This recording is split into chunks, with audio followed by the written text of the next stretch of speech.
മാതാപിതാക്കളെ, എൻ്റെ പ്രിയ കൂട്ടുകാരെ, എല്ലാവർക്കും ക്രിസ്തുയേശു നാമത്തിൽ എൻ്റെ സ്നേഹവന്ദനം. ഇന്ന് ഞാൻ നിങ്ങളോടൊത്ത് പങ്കുവയ്ക്കുന്ന വിഷയം വിശുദ്ധ യോഹന്നാൻ്റെ സുവിശേഷം 21-ാം അധ്യായത്തിൻ്റെ 8-ാം വാക്യമാണ്. അതിലിപ്രകാരം പറയുന്നു: നിങ്ങൾ തെറ്റിപ്പോകാതിരിക്കാൻ കരുതിക്കൊള്ളുക. ദേവാലയത്തിൽ ശിഷ്യന്മാരോട് ഇരിക്കുന്ന യേശു പറയുന്ന വാക്യങ്ങളാണിവ. യേശു തൻ്റെ ശിഷ്യന്മാരെ ഓർമ്മിപ്പിക്കുന്നു: അനേകർ എൻ്റെ നാമത്തിൽ വരും, മിശിഹ എന്നവർ പറയും. നിങ്ങൾ തെറ്റിപ്പോകാതിരിക്കാൻ നിങ്ങൾ കരുതിക്കൊള്ളുക. എപ്പോഴാണ് ഒരു മനുഷ്യൻ തെറ്റിപ്പോകുന്നത്?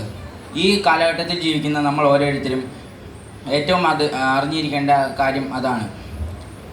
ആദ്യം നാം അറിഞ്ഞിരിക്കേണ്ടത് തെറ്റിനെ തിരിച്ചറിയുക എന്നുള്ളതാണ്. അതിനാദ്യം നമ്മളെ സഹായിക്കുന്നത് ദൈവത്തോട് കൂടുതൽ അടുക്കുക എന്നുള്ളതാണ്. ദൈവത്തോട് അടുക്കാൻ നമ്മെ സഹായിക്കുന്ന ഒരേ ഒരു ഘടകമാണ് ഉള്ളത്, അതാണ് പ്രാർത്ഥന.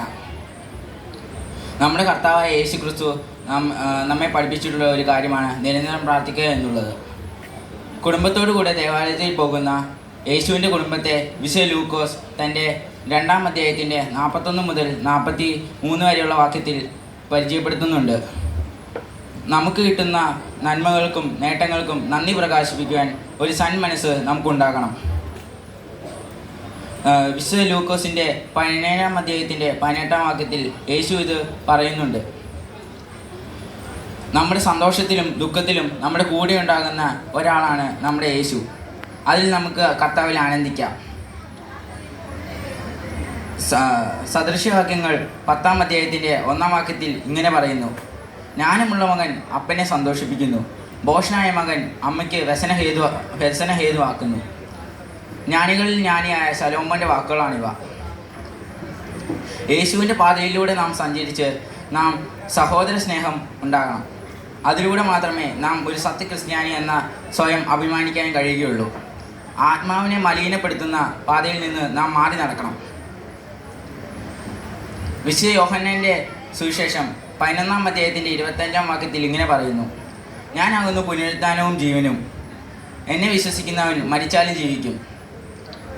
ദൈവത്തിൻ്റെ പാതയിൽ കൂടെ നടക്കുന്ന ഒരു കുടുംബത്തെ അതിൻ്റെ തലമുറകൾ നല്ലോണം വളരും.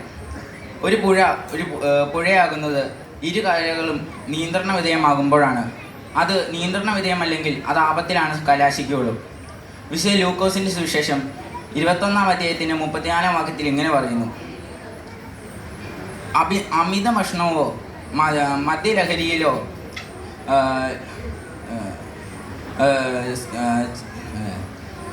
മദ്യലഹരിയിലോ നാം നമ്മുടെ ഹൃദയത്തിൽ ഭാരപ്പെടുത്താതിരിക്കാൻ ശ്രദ്ധിച്ചുകൊള്ളണം.